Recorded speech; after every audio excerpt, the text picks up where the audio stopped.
Hey, what's going on YouTube? Welcome to another Season 8 League of Legends Champion Guide. Today I'll be covering Caitlyn, the Sheriff of Piltover. In the end, I will always catch you. Caitlyn's a fairly strong champion at the moment, and a lot of it is to do with her long auto attack range. She has one of the longest range basic attacks in the entire game, which allows her to bully most of the AD carries out there throughout the lane phase. She also has a lot of burst damage as long as she can hit her enemy with her E or her W, and she's also got high sustain damage. She is also one of the best late game AD carries out there, so if you can get into the late game, you can definitely carry the game. Finally, Caitlyn's also got some pretty good lane control and objective control. This is because of her W ability, which does lay traps which will allow you to zone certain parts of the map that the enemy won't want to enter. Caitlyn, however, like every other champion out there, does have her fair share of cons as well. The first con is the fact that your ultimate is blockable. Sometimes you may be in a situation where you could execute an enemy with your long range from your ultimate, but a tanky champion steps in front of it and takes the damage and you end up getting no kill. It does have the potential to be a really strong executability, but sometimes it's completely useless. Caitlyn is also a champion that doesn't have any stat steroids. That means for her to be a pretty strong champion, she does rely on a pretty strong core build in order to start pumping out that damage. Then finally, if you are using your Q ability rather often, you also have some mana issues early on. Therefore, you need to be pretty careful with your mana early on in the game and make sure you save enough for an E if you do need to disengage. For your runes, you want to go for Precision and Sorcery, grabbing Fleet Footwork as your keystone. This is a pretty strong keystone on Caitlyn because you will get some extra healing throughout the lane phase and team fights, and also some really nice mobility from that granted movement speed. I then like to go for Overheal so my excess healing on myself becomes a shield, and then pick up Alacrity so my takedowns give me permanent attack speed so I can pump out a little bit more damage. Then I finish up by getting Coup de Grace so I do extra damage to low health enemies, which is great with your ultimate if you are trying to execute a low health target. Then in the sorcery side I pick up Celerity and Gathering Storm. Celerity is really solid because you will be granted 3% extra movement speed, which makes kiting and chasing a little bit more effective, and you will get extra AD based on your movement speed as well. Then since you are trying to carry in the late game, I like to go for Gathering Storm so you get increased AD as the game goes on and on. For my summoner spells, I first like to pick up Flash. Caitlyn is of course a really squishy champion since she is an AD carry, so this can be used throughout the game to save your life over and over again. You do of course also have the option of using this to go forward if you do want to try to chase a target, or you could use it to dodge skill shots as well. Then for my second summoner spell, I always pick up Heal. This is a really solid defensive because it can be used to save both yourself and your teammate since it does have an AoE heal, and you can also use it for the bonus movement speed if you want to try to chase targets as well. These are easily the best summoner spells on an AD carry, and I'd recommend nothing else. Caitlyn's passive ability is Headshot, which can give her basic attack some really nice extra damage.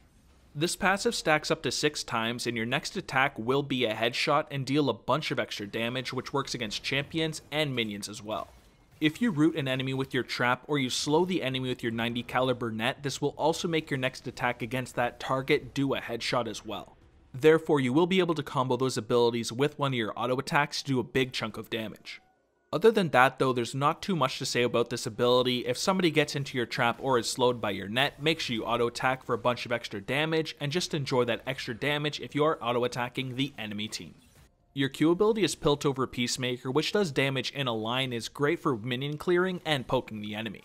This ability also has a scaling AD ratio of between 130 and 170, so you definitely want to put a bunch of points into this ability early on in the game. Since this does damage to all targets in a line, it's also great for minion clearing, but you have to keep in mind it does less damage as it does hit the first target. Either way though, it does have a 1250 range, so it will be able to clear an entire line of minions, and you will be able to poke the enemy champion over and over again with this ability. It's also worth remembering as well, if the enemy is revealed by your Yordle Snap Trap, this will also deal full damage to that target regardless of how many minions or enemy champions that this ability does go through. One really popular combo with this ability is to use your 90 caliber net and instantly use your Piltover Peacemaker right after. As long as the net hits, this will slow the target, and you will be able to land this ability really easily since of course they will be slowed. Your W ability is Yordle Snap Trap, which is your trapping ability that is great for taking control of objectives and the lane, and it is great to proc damage from your headshot as well.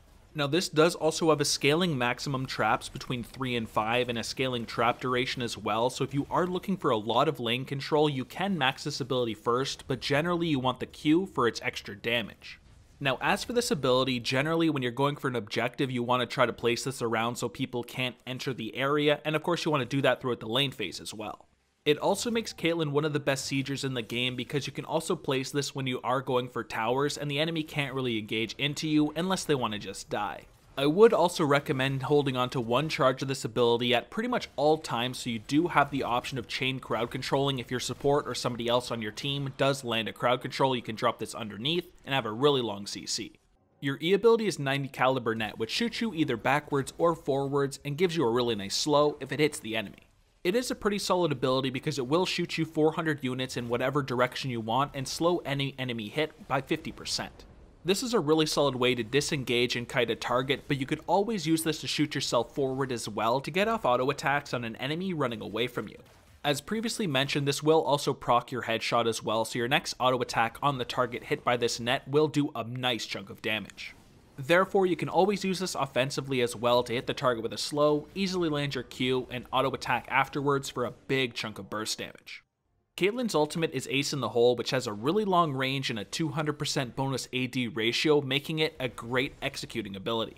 When she is channeling this ultimate, she will also be granted true sight of the target, so if something like a Rengar is trying to run away in stealth, you will of course be able to delete him still. Now, although this is a really nice way to execute an enemy that is running away from you at a long range, you do have to keep in mind this is blockable. Therefore, you're not always going to be able to execute a target, but it is really strong in a situation where there is nobody else to take the bullet for the enemy you are locked onto. So this ultimate generally will be used as a way to execute a target that is running away, but you can also use this to poke an enemy before a fight starts as well if they don't have any lifesteal. For your skill order, you first want to put a point into your ultimate whenever you can at 6, 11, and 16. Then, since it's great at clearing up minion waves and poking the enemy champion, you want to max your Q ability first. Second, you want to max your W ability because you will get more traps and they will last longer. Now, you can max this first over your Q if you want a lot of lane dominance, but usually the poke and minion farming on the Q is much stronger. That therefore means you'll have to save your E ability for last, but you will want to point in it at level 3 so you can always use it to disengage or proc an extra headshot. Other than that, it is AP based and you're not going to have any ability power, so it's going to do pretty much no damage. Alright, now let's look at some of your support synergies, and first up is Blitzcrank. Now this forms a really strong lane because Blitzcrank will bring a lot of kill pressure as long as he can land his grabs. At that point, he will be able to pop up his target, silence them, and you can easily drop a trap underneath them to chain crowd control and get yourself some really easy kills. You don't have any lane sustain, however, so you do have to go for those all-ins, and that's how you will win the lane. For the next support synergy, we've got Janna. She has a really good synergy because she has a lot of peeling and a really strong shield for the Caitlyn. The shield will also give Caitlyn some extra attack damage, which will make her poke even stronger than it already is. This is going to give Caitlyn some really solid trading, and of course you will be kept safe in the later stages of the game as well because of all the peeling. For the next support synergy, we have arguably the best one there is, Morgana. The first reason it's such a strong synergy is because of the chain crowd control. If Morgana lands a binding and you drop a trap on top, they will be CC'd for pretty much a month. This will get you all sorts of kills, and as long as the Morgana can land that binding, you will be set in the lane phase. Of course, Morgana also has the black shield as well, which will give Caitlyn all sorts of safety. And for the last really strong synergy, we've got Nami. The first reason Nami is so strong with Caitlyn is because all of the poke damage she brings into the lane. It's a lot of damage and it's hard to deal with. Of course, she also got some nice lane sustain at the same time, and her bubble can be used to chain crowd control with Caitlyn as well to get yourself some pretty easy kills throughout the lane phase. In the lane phase, you'll first of course want to focus on farming as much as possible. In order to pump out a lot of damage as Caitlyn, you really need your 3 core items, so you have to focus on getting those as quickly as possible. Now, since you do have such a long auto attack range, you want to try to poke the enemy champions as much as you can. You have a lot of favorable matchups and you need to take advantage of it. You'll then want to focus on making sure you control the lane and objectives as much as possible with your W. It will make people not enter the area because they will be trapped. Next, you'll want to make sure you combo your headshots with your W and your E ability. When the enemy is hit by one, they will get headshotted in the next auto attack, so you need to make sure you're taking advantage of that as well. Then finally, make sure you ward the lane at all times because you are rather squishy, and if you get caught off guard, you will be dead. When teamfighting, you'll first want to place your traps around the area. This will make it so the enemy can't safely enter certain areas around you, and it will keep you a bit safer. Generally, you'll then want to hold onto your E ability as a defensive. It will of course throw you backwards and slow the enemy, so it is a great way to start kiting. You'll then of course want to start spamming your auto attacks because you will be pumping out a ton of damage, and if somebody does try running away from you, you can always try executing them with your ultimate. Now let's look at a couple hard matchups, and first up is Kai'Sa. Now Kai'Sa is a pretty strong champion against you because she has a lot of all-in damage, and it's something Caitlyn really struggles against. You will have to try to abuse her as much as you can in the early game with your superior range, but be very careful in the later stages of the game because her burst is just absolutely ridiculous. Another hard matchup for you would be Twitch. Twitch is a champion you can definitely abuse in the early and the mid game, but in the later stages of the game he will have a ton of burst damage, and it's something you can't really deal with.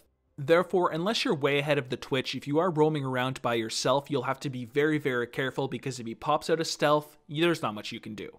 Now let's look at your item build, which starts with a Doran's Blade, health potion, or a warding totem, or if you're very worried you can go for a Doran's Shield, health potion, and a warding totem instead. On Caitlyn, I'd pretty much always go for the Doran's Blade, but if you're against a very pokey lane, then you'll want to go for the Doran's Shield. For your core items, you'll want to go for an Infinity Edge, Static Shiv, and your choice of boots. This is going to let Caitlyn pump out an insane amount of damage with that critical strike chance, attack damage, and attack speed. As for your boots, you'll pretty much always want to go for Berserker Greaves because you are a pretty safe champion, but against something like a Draven, you may want to still consider going for Ninja Tabbies as a defensive option. For your item pool, you first have the Rapid Fire Cannon, which is pretty much a core item. It'll give you a really nice attack at a long range, some really nice attack speed and crit, which works great with Caitlyn. If you then wanted a more defensive option, you could go for a Guardian Angel. This gives you a nice chunk of attack damage, but also a defensive shield which will allow you to come back to life in the later stages of the game, which of course is incredibly strong. Of course, lifesteal options are also going to be great on Caitlyn, so you want to get either a Bloodthirster or a Mercurial Scimitar. The Bloodthirster is my favorite because it is a really solid defensive shield at the same time, but a Mercurial Scimitar is great against high CC teams so you can break a crowd control on yourself. Sometimes it is a must buy. Then of course you'll have your armor penetration items as well in the LDR and the Mortal Reminder. The LDR is my favorite option because it will increase your damage more, but the Mortal Reminder is really solid if there is champions that abuse healing since it does apply grievous wounds. Then finally, if you're against AP assassins, you could always pick up a Maw. This will give you a defensive shield that absorbs a bunch of magic damage, so this will help you survive all-ins from AP assassins. But for the example full build, we take the core build with some Berserker Greaves, and then we get the Rapid Fire Cannon, Bloodthirster, and a Guardian Angel. This is a very high damage build, but you do have to keep in mind against the tankier teams, you will have to fit in something like an LDR in there instead so you can actually get through all of the armor. And that's all I've got for Caitlyn. If you guys enjoyed the video, please like and subscribe, and visit my video description below. I have a link to all my social medias, and I do also have a Discord server, so that's one you should definitely check out. But other than that, thank you guys a ton for watching, I really do appreciate it, so take it easy, have a good day, and peace.